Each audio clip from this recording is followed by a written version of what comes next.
أعوذ بالله من الشیطان الرجیم بسم الله الرحمن الرحیم السلام علیکم ویور زه سمیع خان یم او سمیع خان افیشل 1 فیسبوک پیج نه او سمیع خان افیشل 1 یوټیوب چینل نه په نیغه تاسو ته مخاطب ملګرو نن زه تاسو ته په دې ویډیو کې داسې ټریک ښیم چې تاسو غواړئ چې یار زه خپل موبایل نه زه کمپیوټر جوړ کړم نو کمپیوټر به تاسو څنګه جوړوئ د ډېر اسانه طریقه ده چې یاره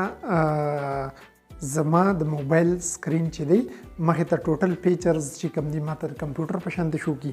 دا ډېر آسان کار دی کو تاسو زموږ چینل نه سبسکرایب کړئ ملګرو نو مهرباني وکړئ سمیع خان افیشل 1 په یوټیوب کې سبسکرایب کړئ او فیسبوک کې مونږ فالو کړئ او زموږ د څه قسم ویډیوز چې دي مهرباني کوئ د خپل ملګرو سره زیات نه زیات شیر کوئ چې ماته موټیویشن ملوي نو ډېر آسان کار دی راځو موبایل سکرین طرف ته په 2 منټه کې دننه زه دا ټریک تاسو ته ښیم نو راځئ موبایل سکرین طرف ته ملګرو تاسو راغلی موبایل سکرین طرف ته موبایل سکرین ته چې څنګه راشئ تاسو به داسې چلو کې چې ډایرکټ په تاسو لاړ شئ پلی سټور ته صحیح ده پلی سټور ته راغلی د پلی سټور دې مونږ کلیک کو صحیح شو په پلی سټور کې به ته ولیکئ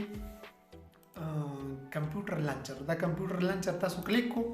چې دا کلیک کو بس تاسو به دا انسټال کې تاسو نو پرمیشن وړي نو الاو به کې پرمیشن مو ته ورکې صحیح ده بیا به دا اپلیکیشن چې دی دا بس اخی خپل متعلقه ځای ته بدلار شي کوم ځای کې چې تا دا شي زه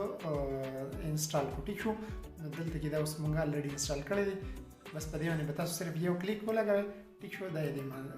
او د لانچر چې دی ستا به اوپن شي صحیح ده چې لانچر اوپن شو الریډي تاسو ته ټوټل فیچرز چې کوم دي د سکرین هغه کمپیوټر د پیشنټ تیار کړل خیال لري دا یعنی دغه طریقه ده ملګرو کو ویډیو مو خوښ شو وي خپل مرګرو سره ضرور شیر کړئ د بل ویډیو پورې تاسو نو اجازه غواړم په لوی الله مسپارم السلام علیکم ورحمت الله وبرکاته